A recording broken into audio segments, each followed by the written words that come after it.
We're gathering around because we're talking about some of the ideas that have been discussed on Toronto Maple Leafs discourse the past few days. We've got two superstars.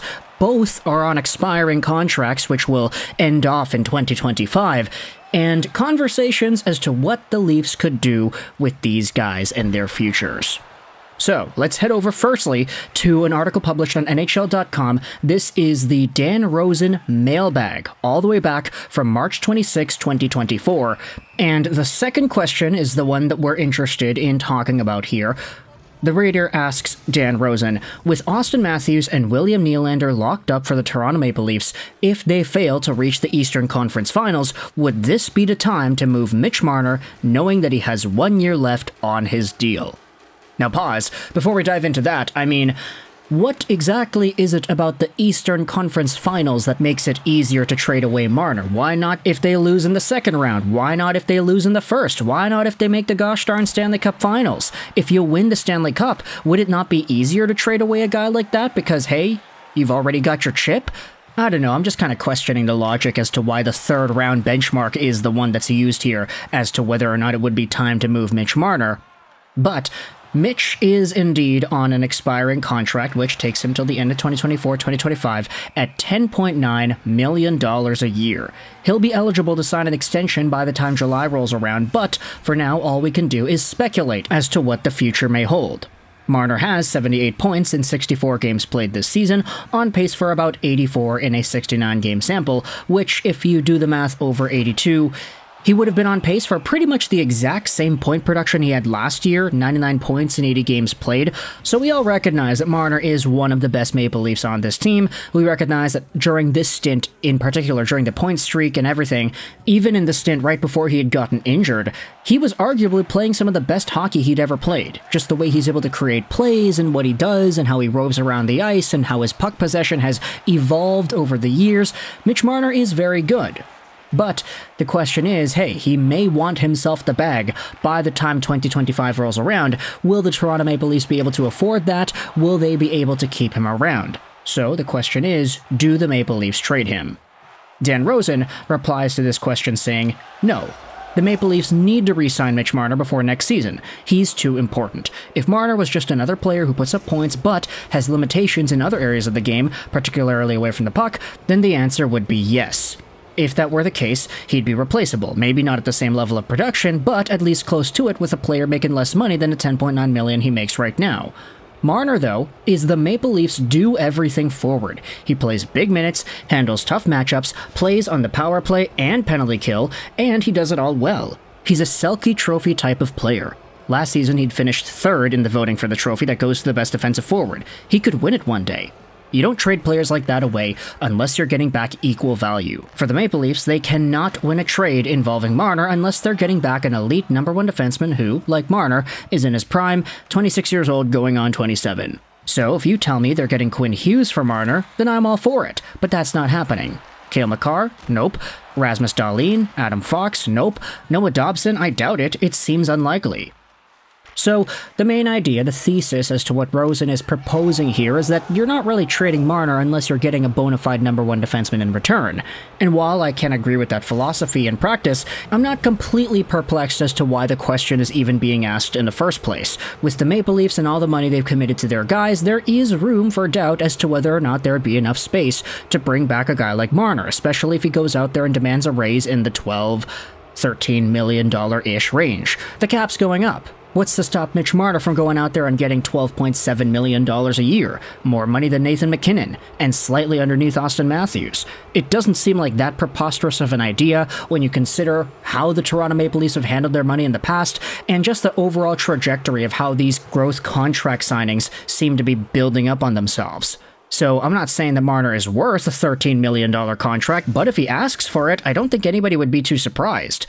Now, when it comes to the conclusion here, Dan Rosen does say that the most realistic thing for the Maple Leafs to do would be to sign Marner to a long-term contract before next season and project their NHL salary cap out from there, with the likelihood that he and fellow forwards Matthews and Nylander will account for roughly $38 million starting in 25-26. But if the salary cap is going up, it's projected to be in the $87.7 million range next season. It could be north of $90 million by the time Marner's new contract begins. Forward John Tavares will be either off Toronto's cap entirely or making less than his current $11 million by then. His contract also expires after next season. Long story short, Mitch Marner is too valuable for the Maple Leafs to move on, regardless of what happens this season. Okay, so I guess there's that entire third-round argument getting tossed out the door here, but when it comes to the captain of the Maple Leafs, Johnny T, there was a conversation that I wanted to bring up about this as well, because if you head over to The Athletic, there was a post made by Eric Duhacek. This is his own notebook. Link will be in the description if you want to go ahead and read this article, Maple Leafs Off-Season Game Plan for John Tavares. Now, you know the protocol here. The Athletic is paid for material, so we're going over onto Spectre's Hockey from April 7th because Lyle Richardson goes out there and summarizes what Duhacek writes about. What will the Leafs do with John Tavares? Duhacek examined what the offseason could hold for Toronto Maple Leafs captain John Tavares. The 33-year-old center has a year remaining on his contract with an average annual value of $11 million and a full no-movement clause. Duhacek suggests that the Leafs attempt to extend Tavares on the cheap. His production is no longer at the level of an expected player with that cap hit. He also doesn't see Tavares waiving his no-movement clause because he wants to help his hometown team win the Stanley Cup. A buyout this summer is not an option. It'd be messy and expensive, plus he's still a contributing team player.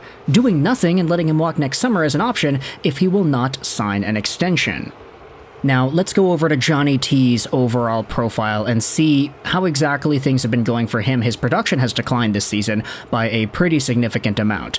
Last year, he was an 80-point guy. This season, he's got 60 points in 75 games played, on pace for about 64 in the total season.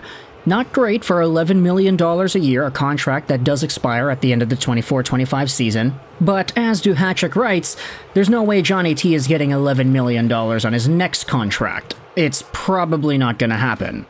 But the idea of re-signing Johnny T for cheap, pretty much lowballing your captain, that's been tossed out there as well, and quite frankly, it seems like an idea most Leaf fans are kind of on board with. Like, hey, we recognize he's not as good as he was when he signed with Toronto initially. There's no reason to give him any significant amounts of money here, just toss him a small contract, and if he wants to stay and be a Leaf, then he'll stay and be a Leaf. There's an element of hometown bias that can present itself here with Johnny T.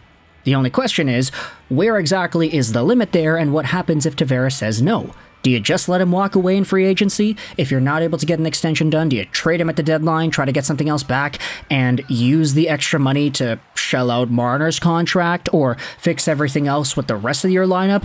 $11 million is a lot of money to free up, and even if Tavares re-signs for a fraction of that, let's say $4 or $5 million, let's say he goes even cheaper, he goes the Blake Wheeler route, or I don't know, name some other veteran talent that signed for an extraordinarily cheap contract just to help out his team. Maybe he signs a $1 million deal, who really knows? If John Tavares is as committed to winning the Stanley Cup with his hometown team as you may have to believe, based off of the comments that he puts out in the media, then maybe the absolute best team player move he could do is taking an extraordinarily cheap deal. Tavares has already earned about $95 million in his NHL career. Does he need to go out there and earn more? Who really knows? I could see it from either points of views, like, hey, Tavares may not get another NHL contract after the one he'll sign this upcoming offseason, so if he's able to get as much money as he can, squeeze out the last remaining segments of money that hockey can give him, then he's got all the right to go out there and do that. But at the same time, know your worth, know the value of the team, know what your teammates are worth. There is a conversation to be had there. So the idea of lowballing Johnny T and just letting him walk if he doesn't want to take it, that makes sense as well. And if you go over to the Spectre's Note part of the article here that we just looked at, most of the attention in Leafs Nation this summer will be on Mitch Marner's contract situation.